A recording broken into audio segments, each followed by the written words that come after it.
우리는 그동안 마태복음 5장부터 7장에 나오는 산상수훈 말씀을 묵상하였습니다. 이 마태복음에는 예수님의 행적과 예수님의 말씀이 번갈아서 나옵니다. 그동안 묵상한 대로 1장부터 4장에는 예수님의 행적이 나오고 이어지는 5장부터 7장에는 예수님의 말씀을 모아놓은 이 산상수훈이 나옵니다. 그리고 오늘부터 묵상하는 8장과 9장에는 다시 예수님의 행적이 나오고 이어지는 10장에는 예수님의 제자 파송 설교, 예수님의 말씀 모음이 또 나옵니다. 이와 같은 예수님의 행적과 예수님의 말씀은 하나님 나라를 선포하고 하나님 나라 백성다운 삶의 방식을 가르치는 아주 중요한 수단입니다. 우리는 예수님의 행적과 말씀을 통해 하나님 나라가 어떤 나라인지 그 나라에서는 어떻게 살아야 하는지를 알 수 있습니다. 오늘 본문이 포함된 8장 전반부에는 예수님이 병든 사람들을 고치시는 이야기가 나옵니다. 예수님이 나병 환자, 또 로마 군인 백부장의 하인, 또 베드로의 장모를 치유하십니다. 나병 환자는 당시 사회에서 더러운 사람으로 여겨졌습니다. 이방인 로마 군인의 하인도 마찬가지였습니다. 베드로의 장모 여자는 사회에서 제대로 사람 대접을 받지 못했습니다. 예수님께서는 바로 그런 사람들을 먼저 만나시고 그들을 치유해 주셨습니다.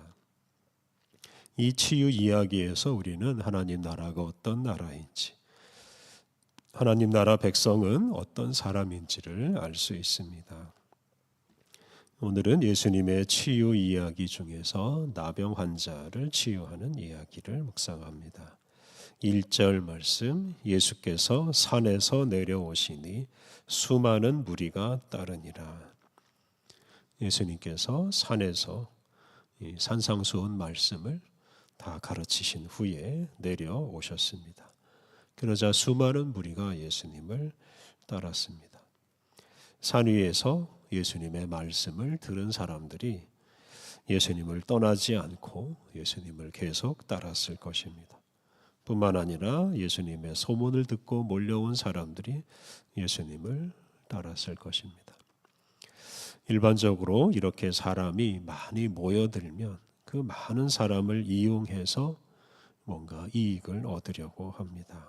몰려든 사람들에게서 돈을 거둬들일 수도 있고 몰려든 사람들을 잘 조직해서 그 사람들에게 어떤 일을 시킬 수도 있습니다. 예를 들면 어떤 건물도 짓고 이런저런 사업을 할 수도 있을 것입니다. 예수님께서 당신을 따르는 그 많은 사람들을 잘 모으고 조직하고 활용하면 더 큰 일을 이루실 수도 있었을 것입니다. 하지만 예수님은 그렇게 당신을 따르는 많은 사람들은 뒤로 하고 그들에게는 관심을 보이지 않으셨습니다. 예수님이 관심을 보인 사람은 바로 사람들이 더럽다고 여기고 만나주지도 않는 한 나병 환자입니다.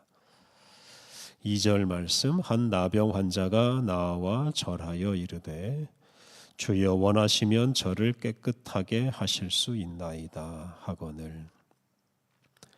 한 나병 환자가 예수님에게 나왔습니다. 본래 나병 환자는 마을에서 멀리 떨어진 곳에서 살아야 했습니다. 그리고 사람들에게 가까이 접근하는 것은 금지되어 있었습니다. 당시에 나병 환자는 부정한 사람으로 여겨졌고 그런 부정한 사람과 접촉하면 다른 사람마저 부정하게 된다고 생각했기 때문입니다. 그런데 예수님은 그런 나병 환자에 관련된 규정을 개의치 않으십니다. 나병 환자가 예수님에게 나와 절했을 때 경건한 유대인이라면 당연히 그것을 피해야 합니다. 나병 환자를 피해야 자신이 부정해지지 않기 때문입니다. 그런데 예수님은 나병 환자를 피하지 않으십니다. 그러자 나병 환자가 예수님께 부탁합니다. 주여 원하시면 저를 깨끗하게 하실 수 있나이다. 나병 환자는 예수님에게 병을 고칠 수 있는 능력이 있다고 믿었습니다. 예수님이 마음만 먹으면 자기 병을 고치실 수 있다라고 고백했습니다. 나병 환자는 그런 믿음을 가지고 자신을 깨끗하게 해달라고 요청하였습니다. 여기서 깨끗하게 한다는 것은 나병을 고치는 것을 말합니다. 그런데 당시 사람들은 이 나병 환자를 더럽게 여겼기 때문에 그런 나병 환자는 자신을 더러운 사람으로 여기고 자기를 깨끗하게 해달라라고 예수님에게 요청한 것입니다. 예수님은 이러한 나병 환자의 요청을 거부하지 않으십니다. 3절 예수께서 손을 내밀어 그에게 대시며 이르시되 내가 원하노니 깨끗함을 받으라 하시니 즉시 그의 나병이 깨끗하여 진지라. 예수님께서 손을 내밀어서 나병 환자의 몸에 대셨습니다. 그래서 말씀드린 대로 경건한 유대인들은 나병 환자에게 접촉하면 안 된다고 생각했습니다. 그런데 예수님은 그런 관행, 그런 규정을 무시하십니다. 사실 예수님은 나병 환자의 몸에 손을 대지 않고도 말씀만으로 그를 치유하실 수 있습니다. 오늘 본문 바로 뒤에 나오는 것처럼 백부장의 하인을 먼 곳에서 말씀으로만 고치신 것처럼 그 나병 환자를 가까이 오지 못하게 하시고 멀리 떨어진 곳에서 말씀으로 그 나병 환자를 치유하실 수 있었습니다. 그런데 예수님은 그렇게 하지 않으시고 그에게 손을 내밀어서 그의 몸을 만지셨습니다. 이런 예수님의 행위는 나병 환자에 대한 사랑을 표현하는 것입니다. 그 나병 환자를 더러운 사람으로 여기지 않는다는 뜻이고 그 나병 환자를 치유하시겠다 하는 그런 의지를 드러낸 것이기도 합니다. 예수님은 나병 환자에게 손을 대시고 내가 원하노니 깨끗함을 받으라 라고 말씀하심으로 그를 치유하셨습니다. 당시 유대인들은 깨끗한 사람과 부정한 사람을 구분하고 부정한 사람은 격리시켰습니다. 근데 예수님은 이런 규정을 어기시고 또 깨뜨리십니다. 예수님은 깨끗한 사람과 부정한 사람을 구분하는 그런 세상을 무너뜨리십니다. 나병이 없다고 해서 깨끗한 사람인 채 하는 것은 바르지 않습니다. 나병 환자에게 더럽다고 말하는 것도 결코 하나님의 뜻이 아닙니다. 예수님은 깨끗한 사람과 부정한 사람의 경계를 무너뜨리심으로써 이 땅에 하나님 나라를 선포하시고 하나님 나라가 어떤 나라인지를 말씀해 주십니다. 4절 말씀은 예수님께서 치유받은 나병 환자에게 부탁하는 말씀입니다. 4절 예수께서 이르시되 삼가 아무에게도 이르지 말고 다만 가서 제사장에게 내 몸을 보이고 모세가 명한 예물을 드려 그들에게 입증하라 하시니라. 예수님은 먼저 당신이 하신 일을 다른 사람들에게 알리지 말라고 하셨습니다. 이것은 단지 기적 때문에 사람들이 당신을 주목하는 것을 원치 않으셨기 때문입니다. 또는 예수님이 더 많은 무리가 당신을 따르는 것을 경계하셨기 때문이기도 합니다. 예수님께서 두 번째로 나병 환자에게 부탁한 것은 제사장에게 치유된 몸을 보이고 모세가 명한 예물을 드리라는 것입니다. 모세가 명한 예물은 나병 환자가 치유된 후에 바쳐야 하는 그런 예물을 가리킵니다. 레위기에 보면 나병에 걸렸던 사람이 다 치유된 다음에는 이 예물을 가지고 제사장에게 가서 제사장에게 치유된 자기의 몸을 보여주고 그리고 가지고 간 예물로 제사를 드림으로 이 제사장으로부터 자신이 나병으로부터 치유되었다는 것을 입증받습니다. 그렇게 제사장 앞에서 자신이 치유된 것을 입증해야 이제 격리 생활에서 해제되고 마을로 복귀해서 다른 사람들과 함께 살 수가 있습니다. 이렇게 예수님은 치유받은 나병 환자에게 자신의 몸이 깨끗하게 되었다 하는 것을 입증받은 후에 이제 마을로 돌아가서 다른 사람들과 함께 살기를 바라셨습니다. 이처럼 예수님은 당신이 하신 일은 숨기시고 치유된 나병 환자는 다른 사람들 앞에 드러나게 하십니다. 예수님은 치유된 나병 환자가 자기 마을 공동체로 복귀해서 다른 사람들과 구분 없이 함께 살게 하셨습니다. 오늘날 가족이나 우리 사회 공동체로부터 격리되어서 살아가는 사람들이 점점 많아집니다. 오늘 본문에 나오는 나병 환자처럼 함께 살기에는 부적합한 사람이다. 이런 판정을 내리고 사람들을 격리하는 일들이 참 많습니다.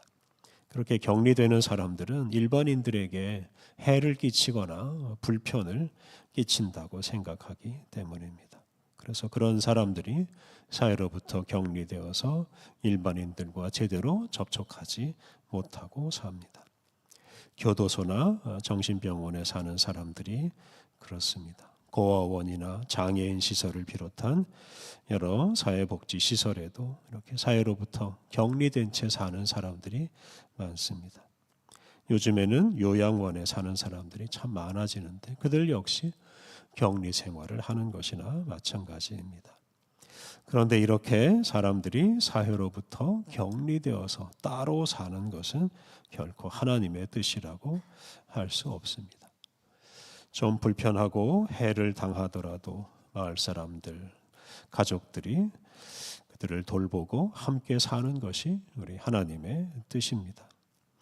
예수님은 그러한 뜻을 알리시려고 더러운 나병 환자를 고치시고 그를 마을로 보내셔서 그들과 함께 사셨습니다. 예수님은 나병 환자를 치유하시고 마을로 복귀시킴으로 깨끗한 사람과 더러운 사람이 구분 없이 하나가 되어 살아가는 세상을 이루십니다. 바로 그런 나라가 하나님의 나라입니다. 누구도 격리시키지 않고 누구도 배제하지 않고 다 함께 서로 사랑하며 살아가는 세상이 하나님 나라입니다. 우리도 그러한 하나님 나라를 꿈꾸면서 어떤 사람도 배제하거나 더럽게 여기지 않고 더 사랑하고 더 가까이 하며 살아가야 하겠습니다. 우리 함께 기도하겠습니다. 하나님, 나병 환자에게 가까이 다가가시고 그를 만지신 예수님처럼 우리도 격리되어 살아가는 이들에게 다가가고 그들에게 사랑을 베풀게 하옵소서. 나병 환자를 치유하신 예수님처럼 우리도 약한 사람을 강하게 하고 잃어버린 사람을 찾아서 서로 사랑하며 함께 살게 하옵소서. 모든 사람이 서로 사랑하고 하나가 되어 살아가는 하나님 나라를 꿈꾸며 살게 하옵소서. 은혜가 풍성하신 하나님, 오늘도 우리를 깨워주시고 우리에게 생명을 주셔서 새로운 하루를 시작하게 하시니 감사합니다. 하루가 다하는 순간까지 주님을 바라보고 주님께 귀 기울이며 주님과 거룩한 교제를 나누며 살게 하여 주옵소서. 오늘 온종일 주님께서 베푸시는 은혜를 누리며 기뻐하며 살게 하여 주옵소서. 예수님의 이름으로 기도드립니다. 아멘.